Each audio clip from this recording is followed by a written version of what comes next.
Hi everyone, I'm Julie Lindsay. Despite over 20 years of internet access in the classroom, online global collaborative curriculum-based activities are not typical in K-12 schools. Why is this? Why should we care? And what can we do about it? Online global collaborative learning has been my passion for the past 20 years, and I've taught and led across 6 countries, developing and implementing online global collaborative learning. I've spoken to a lot of educators, worked with a lot of educators. I've written books about how to collaborate globally. And my PhD research is finally giving me some tangible answers that I can share with you today. Educators who collaborate globally tell me it takes a skill set, and more than that, it takes a certain disposition, attitude, or what I'm calling here now a mindset. It takes a global collaborator mindset. Let me define what I mean by online global collaboration. I'm talking about geographically dispersed participants, classrooms, schools.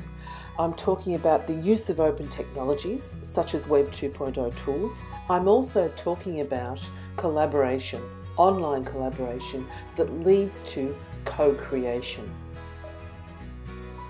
So why would we want to do online global collaboration? Well, here are just a few reasons. One of them, of course, is this reduction of ethnocentricity and developing empathy.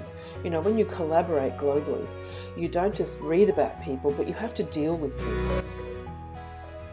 Another reason is being able to open a dialogue between inside and outside perspectives. Etienne Wenger, an educational theorist, talks about communities of practice. One principle for developing global communities is to open this dialogue. So the question is, why bother with online global collaboration? We already have a full curriculum, busy extracurricular programs, many new initiatives in schools in the last 10 years like makerspaces, coding, STEM, and we have time-poor teachers. But we do want our students to be globally competent. We want them to have intercultural understanding. We want them to be digitally fluent, don't we? If we want interculturally aware and globally competent students, how can we do that if our educators are not global themselves? Global collaborator Anne Murchison from Australia says, "I think when we collaborate globally, we learn just as much about those other people as we do about ourselves." My research has found that certain key enablers support online global collaboration. So which of these enablers do you as educators control? Infrastructure, technology integration, or perhaps we should say technology-enabled learning. Professional learning, pedagogical capacity, attitude and belief. Which of these would you like to have control over? Education researcher Peggy Ertmer in the USA talks about first-order barriers, hardware, software and networking that we often don't have control over. But then, second-order barriers still predominate, even though the first orders may have been solved. So attitudes towards and beliefs about teaching and learning digitally. And these are the ones that we need to address. I have found that there is a symbiotic relationship between what I'm calling the global collaborator mindset and online global collaboration in the classroom. So typically a mindset referring to a person's mental outlook or set of attitudes, and also referring to a belief or disposition, is the enabler or the barrier to new ideas and practices. The global collaborator mindset challenges the belief that technology integration and access to online networks automatically means educators are naturally global and collaborative. Educators do not naturally have a global collaborator mindset. Very few educators have changed their mindset since the advent of online digital learning to include global collaboration. But my research has shown that the global collaborator mindset can in fact be identified, labelled, cultivated and learned. It is something tangible. And at this point, my research informs 4 attributes. This is what I'm working with at the moment, and there may be more. But at this point I've identified connection, openness, autonomy and innovation. The attribute of connection. An educator who is connected designs and manages an online presence, connects within and beyond to develop a PLN and joins virtual PLCs. An educator who is connected is comfortable with synchronous and asynchronous communication and learning modes and negotiates connections with others for collaborative partnerships. An educator who is connected also fosters this mindset in their students and adopts a pedagogical approach whereby learning that is not connected to the outside world feels stifled and disconnected. Then there is the attribute of openness. An educator who is open leverages digital technologies to create, co-create and share online.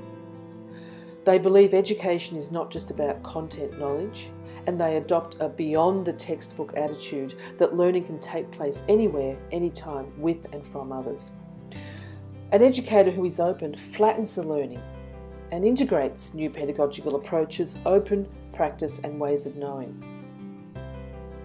And then there is the attribute of autonomy. An educator who is autonomous assumes pedagogical independence and digital freedom.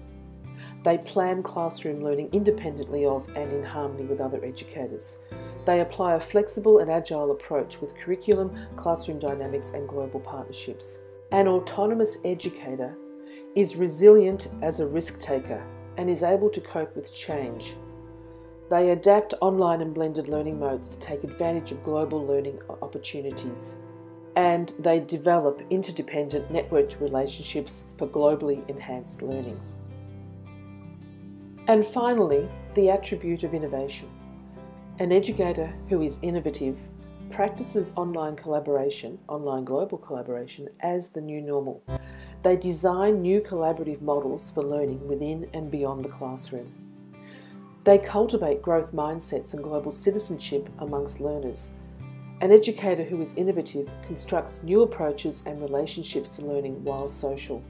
They focus on processes as well as outcomes through design thinking and design cycle applications to global collaboration. And they lead new ways of thinking and learning using digital technologies. Adopting a global collaborator mindset and removing this barrier of attitude allows the phenomenon of online global collaboration to become the catalyst for disruptive approaches and new pedagogies. Adopting a global collaborator mindset supports what I talk about a lot, which is learning with the world, not just about the world. And what schools need to do now is to develop lifelong and life-wide skills that support this global competency and global collaborative learning. And finally, my vision for the future is a new pedagogical approach to teaching and learning, what I call the online global collaborative learning framework. This is what the classroom of the future, the classroom of now, looks like. Online global collaborative learning at the centre, the new normal, every student at every year level, supported by pedagogies, practices that are online, participatory, collaborative, holistic and self-determined, competencies, abilities to implement global collaborative learning and include empathy, self-awareness, critical thinking, communication, design for learning and reflection. Beliefs, what the educator considers is true for teaching and learning and include learner efficacy, the value of learning with, and that people and communities can bring about change. And surrounding this, of course, is the foundational structure of the global collaborator mindset and the 4 attributes: connection, openness, autonomy, and innovation.